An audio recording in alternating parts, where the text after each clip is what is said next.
Indonesia Minurihi Ilamatin Wa nafasin Adadama Wasi'ahu Inallah. Bismillahirrahmanirrahim. Babut tayammumi bilangga wala tayammamu lil maradi illa idza khafa min isti'malil ma'i ala nafsin. Alhamdulillah rabbil alamin wassalatu wassalamu ala asyrofil anbiya'i wal mursalin sayyidina Muhammadin wa ala alihi wa sahbihi ajma'in wa ala al-mu'allif rahimahullah nafa'ana bi ulumihi wa maddana bi asrarihi wa bi fid daraini. Amin. Babut tayammum ila anggal wala yasta'is wala yatayammamu lil maradi wala yatayammamu dan tidak boleh tayammum. Wala yatayammamu dan tidak boleh tayammum lil maradi karena sakit. Lil maradi karena sakit illa kecuali idza khafa jika dia takut min isti'malil ma'i dari memakai air min isti'malil ma'i dari memakai air ala nafsin atas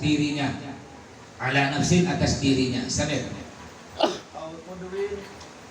Jadi boleh kita tayammum pakai debu, tanah yang berdebu jika sakit. Tapi jika sakit apabila kita takut kalau sampai kita pakai air penyakit kita tambah parah bisa mati. Nah, ini boleh. Pemain sakit demam, ya demam tinggi. Ente nyentuh airnya, coba ente kadang-kadang demam, ya ente ke WC, kencing, nyiram kaki sejuk sampai gini kan. Nah, jadi akhirnya ente demam tinggi. Ketika ente wudu, ente paksakan wudu pakai air, ente begini. Duhur ente wudu paksa pakai air ente begini. Asar ente masih demam tinggi. Ya, ente takut tuh kalau sampai anak wudu lagi, dia bisa pingsan atau bisa mati. Makanya kalau ente takut ketika pakai air dingin, apa terlalu dingin berlebih-lebih, itu ente boleh tayammum pakai debu karena membahayakan jiwa. Juga boleh apabila boleh bertayamum apabila sakit jika kita takut ala udwin atas anggota tubuh. Ala udwin atas anggota tubuh. Mama yang kena gagal-gagal. Ini kan penyakit santri. Ada gu. Alladhi gu. Ya Abdurrahman. Surat gu. Alladhi gu yang tidur.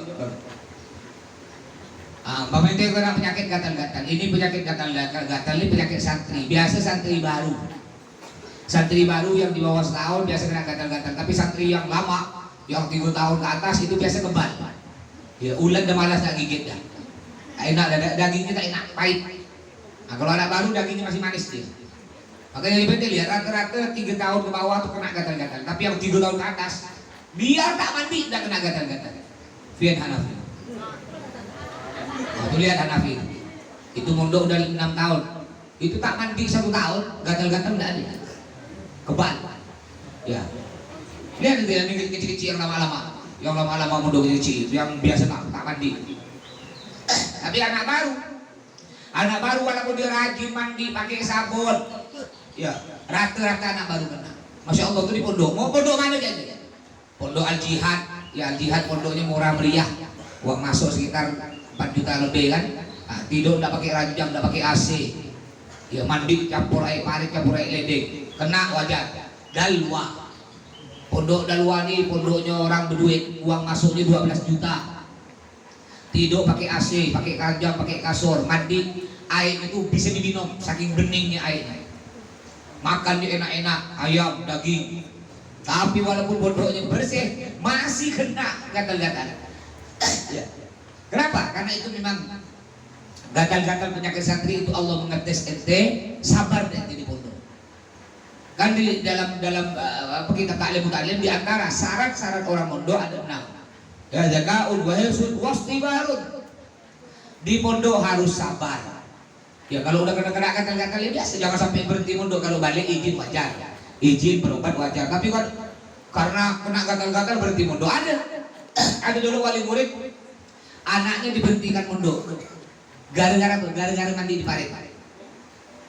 Nah, dulu jadi dulu kan parit masih bagus.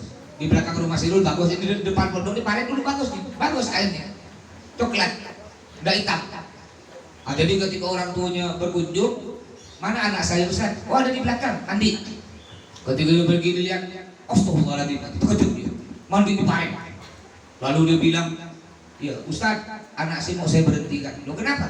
Karena anak saya mandi di parit, seumur hidup anak saya tidak pernah mandi di parit. Oh, Haji, Bapak kerja apa? Kerja bangunan. Gayu. Mendinglah bos bangunan. Bos bangunan yang penghasilan 10 miliar, yang punya mobil Alphard, tidak mandi di parit, wajar. Bapaknya kerja bangunan, so gayu. Anak saya tak pernah mandi di parit, Ustaz, kalau mandi itu air ledeng. Jawa amat. Nah, MT yang biasa mandi di parit, biasa lah. Di sini kan campur nih santri. Santri di sini campur. Ada bapaknya pengusaha perumahan, ada yang bos nih. Ya, ada yang bapaknya abri, santri putih itu ada yang orang tuanya abri. Ya, ada yang pegawai negeri, ada yang orang tuanya kiai. Di sini nih. Ada yang punya pondok pesantren, ada yang orang tuanya punya madrasah, ada orang tuanya kalau paling banyak orang tua punya santri ngaji Quran banyak di sini. Kalau cuma 30 orang ada yang orang tuanya punya santri ngaji Quran. Ya, ada yang orang kaya, ada yang bekerja bangunan, macam-macam campur. Ada juga wali murid anaknya diberhentikan karena kena gatal-gatal. Ada. Ustaz, anak saya berhentikan Ustaz. Kenapa? Karena kena gatal-gatal. Seumur hidup anak saya nggak pernah gatal-gatal. Itu Jawa, anak emas tuh. Ya, Najwa kena gatal-gatal. Ya, biasa aja. Ya. Anak ulama-ulama kena gatal-gatal biasa.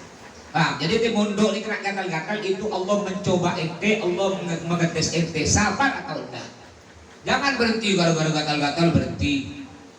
Ada lagi santri yang manja-manja, Jawa-Jawa, sepatu hilang lapor orang tua, celana dalam hilang lapor orang tua, nanti kotak hilang lapor orang tua. Ini santri manja di Jawa, nggak akan jadi orang santri kayak gini nih kalau dia tidak bertobat, tidak berhenti. Ente di sini, dengarkan, ente di sini ini orang tua ente sekarang Abi, Umi, Mas, Masirul, itu orang tua ente. Jadi kalau ada apa-apa, tidak usah lapor orang tua di rumah. Orang tua di rumah ente itu udah pasrah sini. Pasrah ke pondok, pasrah ke Mas, pasrah ke Masirul, pasrah ke Abi, pasrah ke Umi. Jadi kalau ente ada apa-apa di sini nafsu lapor orang tua, seakan-akan ente tak percaya ke orang guru sini. Jangan mondok sekali, pindah pondok sana, mondok ke rumah ente. Ngerti? Sikit-sikit Jawa aman, lapor orang tua, lapor orang tua. Ya, nanti emak paling marah orang tuanya kalau dia, Mas, kenapa pula anak saya bisa hilang-hilang, Mas? Kerja Mas itu apa? Tikus cuan ente kerja Mas sampai ditanya. Ya, memang Mas mau jaga anak ente sendiri ya, mau ikut itu anak ente. Bang Jibril contohnya, pas ikut Jibril gitu, WC ikut. Tidur dengan Mas biar tak hilang barangnya. Ya, di kelas Mas ikut, Jibril ikut, kemana-mana. Memangnya satu ekor ya pun santri. Belum masih ngurus anak Mas, belum masih ceramah, belum ngurus MI, banyak urusan, masih nak ngurus ente lagi. Nah, jadi bukan harus pondok jaga ente semua jaga satu-satu, kerja sama. Akhirnya ente jaga diri sendiri, biar tak hilang barangnya. Ente simpan di lemari, kunci, ya. Kalau takut hilang, titip barang yang berharga, titip ke abang atau ke ustaz atau titip ke Mas, tak boleh. Ente punya sepatu hilang, ya. Sering hilang Mas, simpan di rumah Mas, simpan di depan pintu Mas. Nah, kira-kira ada nggak berani santri yang ngaco?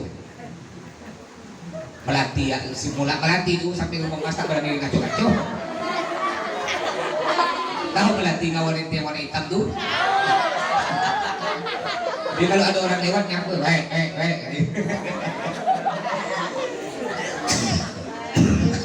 Jadi kalau ente ingin sukses di pondok harus sabar. Jadi andaikan nih, balik lagi ke bab tayamum. Andaikan tangan ente kena gatal-gatal, ya kayak sekarang nanti Wak. Udah bawa ke beberapa dokter, bawa puskesmas udah tak mempan.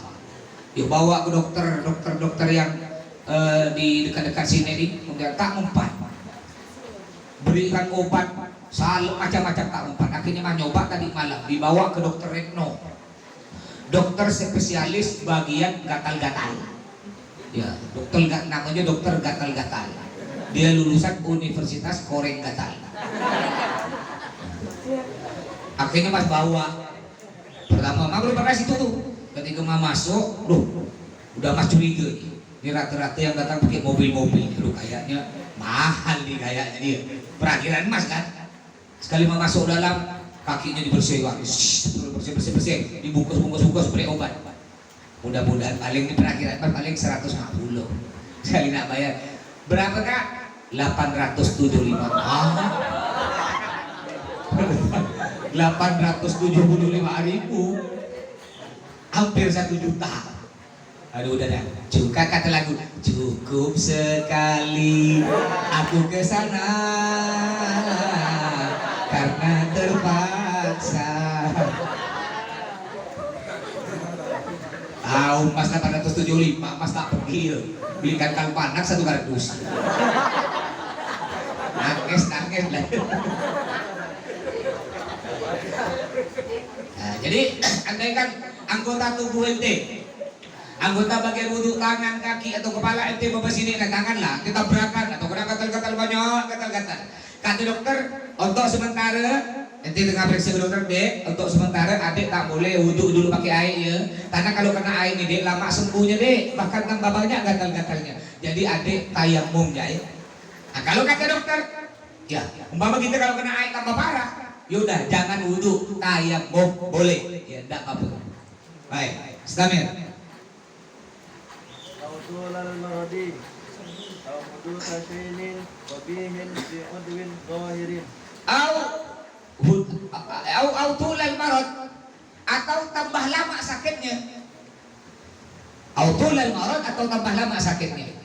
Ente kalau wudhu pakai air, wah ini lama sembuhnya. Lama kayak tadi gatal-gatal ente kalau kena air tambah lama sembuhnya. Makanya ente boleh tayamum. Ya, Istamir. Au hudutsa syai'in atau terjadi sesuatu yang jelek, atau terjadi sesuatu yang jelek fi udwin dhahirin, pada anggota tubuh luar. Fi udwin dhahirin, pada anggota tubuh luar. Ya. Kayak tadi juga sama contohnya. Dengan gatal-gatal atau tabrakan, mungkin hancur semua serai tabrakan. Makanya hati-hati, santri kalau nyebrang hati-hati. Barusan ini ada sepupunya istri Mas Jamal, itu ketika mau ngaji masih kecil, umur 9-10 tahun, tetangganya Habib dari Galang tuh. Itu ketika dia mau berangkat ngaji nyebrang kan jalan raya besar Galang. Ketika nyebrang songkok ini jatuh. Dia tak lihat ada bis laju, dia ngambil songkok, tahunya kena tabrak, langsung meninggal. Lalu bisnya lari, untung di belakang bis itu ada mobil polisi, ya dikejar.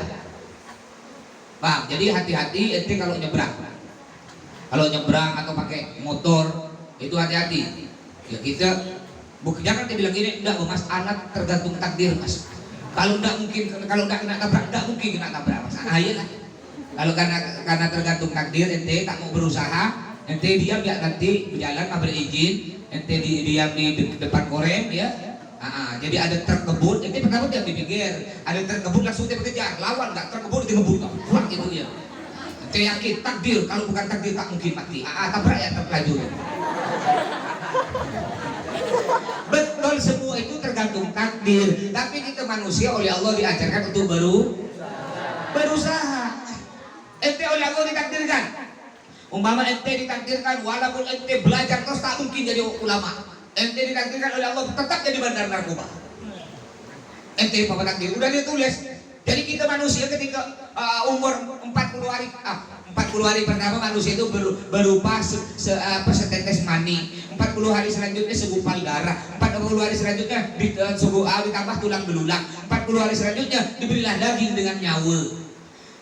Makanya ada istilah 4 bulanan kalau orang hamil. Pernah dilihat orang acara 4 bulanan kan? Baca surah 7. Udah itu kadang-kadang ada orang suaminya nanti motong kelapa dipotong pakai parang srek, kalau pas tengah itu anaknya nanti bagus tak cacat. Tapi kalau ketika dia motong CB kayak kelayang pun CB terkena samping, itu anaknya tak bagus kata dia. Jadi tak boleh kayak gitu, ini bodoh kali namanya. Iya kalau dia pandai motong kelapa, kalau tak pandai dia kan rata-rata tak menanggung buka kelapa. Ketika gini rata-rata terleset. Mana pakai gitu-gitu dia. Banyak orang gitu. Kadang-kadang ada orang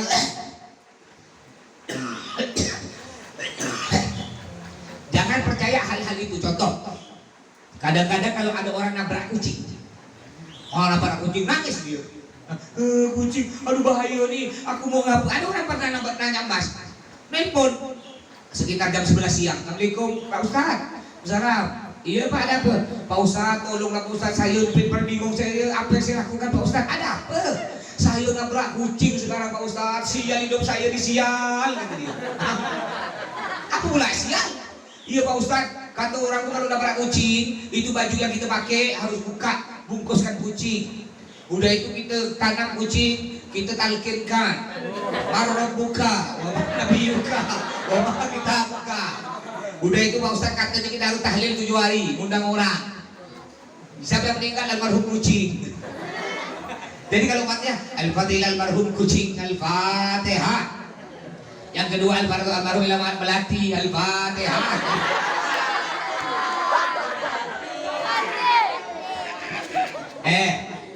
Jangan dicaya.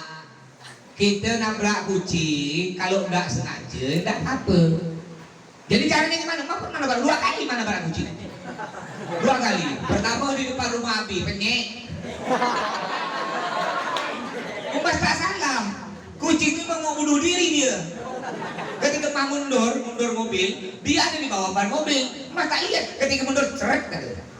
Mas lihat Allah, ngapa ditapain?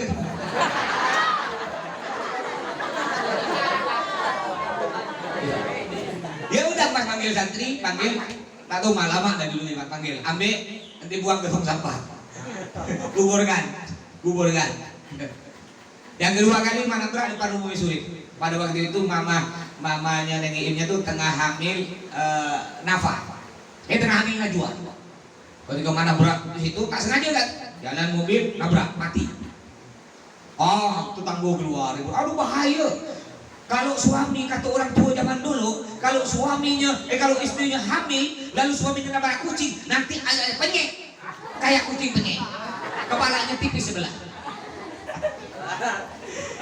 Ada ya orang gitu. Makanya memanggil saya dikuburkan.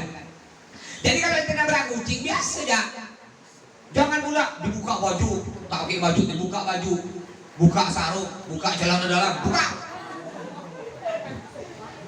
Bodoh aja namanya nih. Biasa ya nabrak kucing biasa kayak kucing dengan kucing, kambing, sapi, ayam sama. Nggak ada hewan paling mulia adalah kucing. Nggak ada, sama semua hewan itu sama. Yang penting dengan syarat ente tak sengaja. Yang bahaya kalau ente sengaja. Kayak ente biasa kucing diam-diam ditendang dong. Bahkan Pak kucing tak pandai ngomong. Kalau dia pandai ngomong salah gue apa? Kurang ajar kita abok lu. Apa kata kucing? Lu, gue. Karena itu biasa kan kucing tak ada salah dia kacau. Dia tengah dong. Apalagi kucing baru putus cinta kan kurang ajar. Enak-enak begini ah. Karena itu dihepet kepala kemakan. Kucing mau lihat ya, awas kok ya. Ada waktu dibalas deh kalau nah, jadi kalau kita sengaja bunuh kucing itu yang bahaya. Kucing diam, kita tabrak, atau dipangkung kepala mati kucing. Bukan cuma kucing, hewan lain sama. Ayam nggak ada salah dipangkung kepalanya. Atau ayam main batu tinting kena kakinya patah. Ayam. Ini bahaya. Kenapa? Karena dolim kepada makhluk hidup baik itu manusia atau hewan bahaya. Kata Nabi Muhammad, doanya orang dolim itu dikabul. Doanya makhluk hidup yang dolim itu oleh Allah dikabul. Ente kucing tak ada salah dipangkung mati. Yang mati ini berdoa, Allah mudah-mudahan dikena nabrak. Nah itu banyak terjadi. Nah sedangkan kalau tidak sengaja nama orang tak sengaja, jangankan nabrak kucing. Ente puasa tak sengaja makan, dosa dah. Batal lah puasa ente? Enggak. Apalagi cuma nabrak kucing.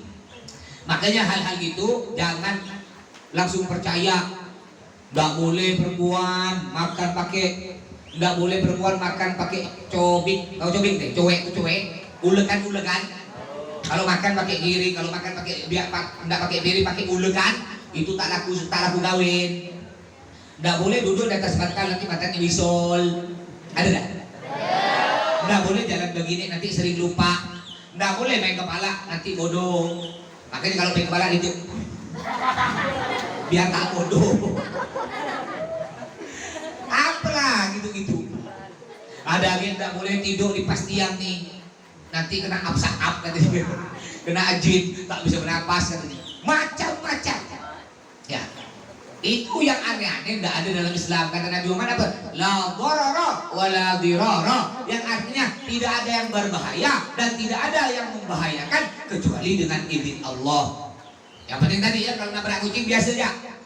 Nabrak kucing tak sengaja ambil itu kucing, atau ada budak kecil nih bapak tengah jalan nabrak kucing, pakai budak kecil tengah main, sini. Nah, mau nggak abang beri 10.000 ya, ambil kucing tanam. Ya, selesai. Nggak perlu ditahlilkan. Tahlilkan, udah itu dihaulkan. Haul pertama. Al-Hum Kiai Haji kucing. Samsud namanya itu. Nah, ya Samir. ولا يتيمم بالبرد إلا إذا لم تنفع تدفئة أعضائه. Wala yatayammamu, dan tidak boleh tayammum lil bardi karena sejuk. Wala yatayammamu, dan tidak boleh tayammum lil bardi karena sejuk illa kecuali idza lam tanfa, jika tidak bermanfaat. Idza lam tanfa, jika tidak bermanfaat. Tadfi'atu a'dha'ihi. Istamir. Walam yajid ma yusakkinu bihil ma'i. Tadfi'atu a'dha'ihi, menolak atau menahan anggota tubuhnya. Menolak atau menahan anggota tubuhnya. Terus wala yajid, dan tidak menemukan. Wala yajid, dan tidak menemukan Ma yusakkinu bihil ma'i. Ma yusakhinu bihil ma, sesuatu yang bisa menghangatkan air. Ma yusakhinu bihil ma, sesuatu yang bisa menghangatkan air. Jadi ente boleh tayamum karena dingin. Ya, dingin sekali. Kalau di sini enggak, di sini tak. Di sini hujan deras subuh-subuh enggak dingin, dingin biasa. Tapi kalau ente mau ke Arab, ya, di Arab ente umroh, ini bentar lagi bulan depan pasti pas musim dingin. Musim dingin. Itu kalau musim dingin pakai baju 3 lapis tembus. Musim dingin. Apalagi dan di Mekah, di Arab kalau musim dingin gatal, badan kita gatal. Dinginnya bukan dingin lembab, dingin kering. Badan gatal semua badan. Terus ini pecah-pecah. Bibir pecah-pecah. Jadi kalau kita ketawa enggak bisa nyaring-nyaring. Enggak bisa lebar kita ketawa. Kalau ketawa paling gini. Rata-rata jamaah umroh kalau kapan musim dingin, kalau ketawa dingin. Tak bisa. Asal dibenganga, tas pecah, keluar darah. Nah, kalau nak makan, harus beri pelembab dulu, pelembab. Vaselin atau minyak makan, beri pelembab baru bisa makan. Kalau nak pakai pelembab makan, habis pecah. Keluar darah dari hidung, bahkan yang parah keluar darah dari kuping. Ini kalau pendatang, tapi kalau orang Arab asli dah. Ya, orang Arab asli udah biasa. Nah, jadi andaikan musim dingin, paman, ente di sini tiba-tiba ada hujan salju. Kayak kemarin di daerah Jawa itu ada hujan es batu. Ada es batu bulan-bulan ini. Nah, dulu di sini pernah. Lama, ada beberapa tahun yang lalu ada hujan es kecil-kecil. Ya, paman di sini ada hujan es batu. Tiba-tiba ente keluarkan gelas. Apa keluarkan gelas es batu kan gratis. Pakai canting ente tampung. Lain es batunya itu pahit rasanya. Kamu pernah ngerasa es batu itu pahit rasanya? Enggak enak kayak es batu biasa. Ya karena mungkin di atas campur dengan debu ya. Jadi andaikan dingin sekali. Ya. Lalu ente ketika wudhu habis wudhu ente tak kuat. Sampai ente kayak mau pingsan gitu ya. Enggak kuat sekali ente. Ente boleh tayamum. Tapi kalau sejuk-sejuk biasa enggak boleh tayamum. Namanya musim dingin, tayamum dulu di pondok yang mana? Ya, sejuk musim dingin ketika wudhu teriak. Gitu ya, teriak. Saking sejuknya. Ketika sholat, Allahu Akbar. Bismillahirrahmanirrahim. Alhamdulillah.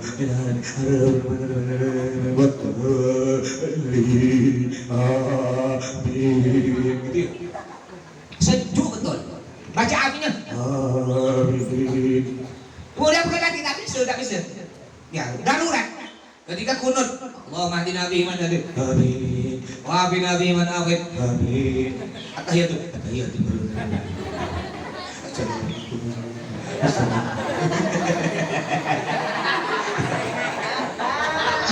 Ini kalau sejuk puncak.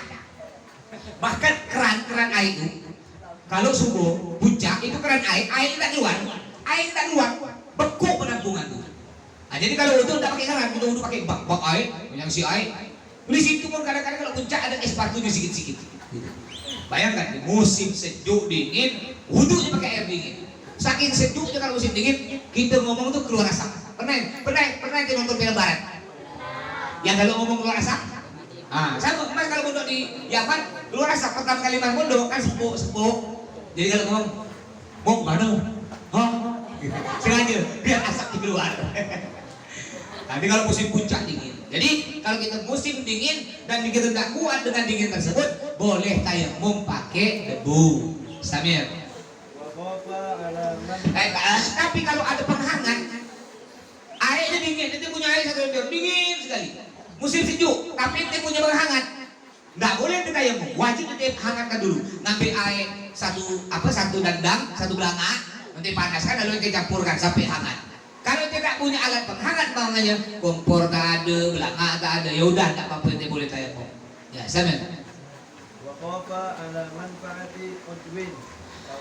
Wakhafa ala manfaati duit, dan kalau dia ya wakhafa ala manfaati udwin, dan dia takut ya hilangnya manfaatnya anggota tubuh, dan dia takut hilangnya manfaat anggota tubuh. Andaikan dia musim dingin puncak tidak kuat sejuk, lalu dia maksakan diri wudu pakai air, bisa-bisa nanti dia kerap. Ente pernah nggak berenang saking sejuknya kerap? Pernah? Bayangkan cuma berenang ke air laut, air sungai, air parit yang tidak sejuk amat. Gimana kalau ente mandi pakai air sejuk? Coba ente mandi subuh jam 3 subuh, ente mandi di kamar di bak mandi ente besar, diberi es batu 1 truk. Jam 3 subuh hujan deras, ente mandi di penampungan air, diberi es batu 1 truk. Berani lah ini? Berendam di situ kiri, beku lah ini. Jadi andaikan ente takut nanti kalau sampai ente wudu pakai air bisa keram ente, maka ente boleh tayamum. Ya, Samir. Al-wudu tisyainil mazkuri. Al-wudu tidak syainil mazkuri, atau datangnya penyakit yang telah disebut di atas. Ya, penyakit yang telah disebut akan bisa mati umpamanya. Ya, pertama keram akhirnya mati. Itu boleh tayamum. Samir. Wa in khafa min isti'malil ma'i bi ba'di badanihi wa salas sahiha wa tayammama anil jarimi bil wajhi wal Alas. Subhanakallahumma wa bihamdika asyhadu an la ilaha illa anta astaghfiruka wa atubu ilaik.